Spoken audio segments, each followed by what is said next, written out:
Les amours du passé. أعوذ بالله من الشيطان الرجيم بسم الله الرحمن الرحيم جامل الدين الغريب. Tu es triste avec elle, tu es triste avec lui. Est-ce que vous vous êtes rencontrés dans le halal? Et avant de te marier, est-ce que tu savais à qui tu avais affaire? Aujourd'hui, tu te plains qu'elle ne te donne rien, aucun amour. Aujourd'hui, tu te plains qu'il ne te donne rien, aucun amour. Avant de te rencontrer, elle a été marquée par d'autres hommes. Il a été marqué par d'autres femmes. Il en était fou amoureux. Elle en était folle amoureuse. Le passé la ronge, le passé le ronge. Il ne cesse de penser à ses amours du passé. Elle ne cesse de penser à ses amours du passé. Tu n'es là que pour la figuration, la décoration. Dans l'islam, on apprend qu'il faut savoir choisir les bonnes personnes. Certains diront tout le passé est effacé avec l'islam concernant les péchés. Mais il faut savoir qu'il y a des personnes qui gardent des séquelles à vie de leur passé, ce qui pourrit la vie à ceux qui rentrent dans leur vie. Au début, ils arrivent à le cacher, mais très vite le naturel revient au galop. Une femme qui a été habituée à des dizaines et des dizaines d'hommes différents aura du mal à se satisfaire d'un seul et même homme jusqu'à la fin de sa vie. Ce sera impossible pour elle de se contenter d'un seul homme. Et c'est pareil pour l'homme qui a connu des dizaines et des dizaines de femmes différentes pendant sa vie. Il aura du mal à se contenter d'une seule femme jusqu'à la fin de ses jours.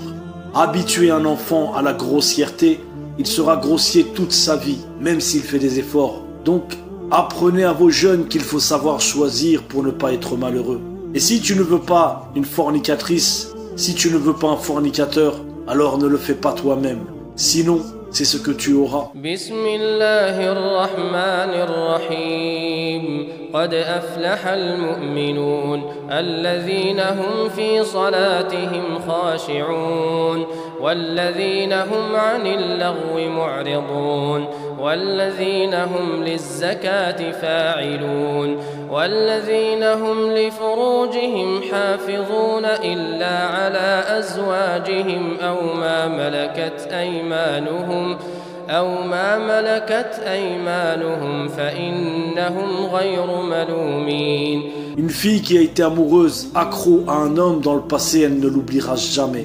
Et pour l'homme c'est pareil, il ne l'oubliera jamais. Tu vivras avec les fantômes du passé. Elle vivra avec les fantômes du passé. Et chacun ira faire ses petites affaires ailleurs.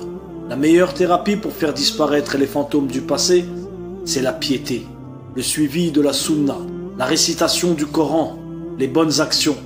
Faire le bien te fera oublier le mal. Le seul remède contre le mal, c'est le bien. Tu veux arrêter de penser au mal, alors fais de bonnes choses, pense à des bonnes choses. L'islam est une lumière qui éclaire le cœur. Ne l'éteins pas, elle sera dure à rallumer. Parfois, elle ne se rallume plus jamais chez certaines personnes qui ont définitivement repris le chemin obscur. Bismillahirrahmanirrahim. قد أفلح المؤمنون الذين هم في صلاتهم خاشعون والذين هم عن اللغو معرضون والذين هم للزكاة فاعلون والذين هم لفروجهم حافظون إلا على أزواجهم أو ما ملكت أيمانهم فإنهم غير ملومين. Si certaines personnes se sont reconnues et ont ces maladies du cœur, de l'âme, vous devez faire beaucoup d'invocations. Vous devez vous soigner, lire le Coran. Le Coran tout entier est une guérison. Vous devez acheter des livres qui parlent des maladies du cœur, de l'âme. Lire ces livres, vous allez trouver le remède, Inch'Allah. Ne laissez pas ces fantômes du passé habiter dans votre esprit, dans votre cœur, dans votre âme, car ils vous pourriront la vie, à vous et à votre partenaire.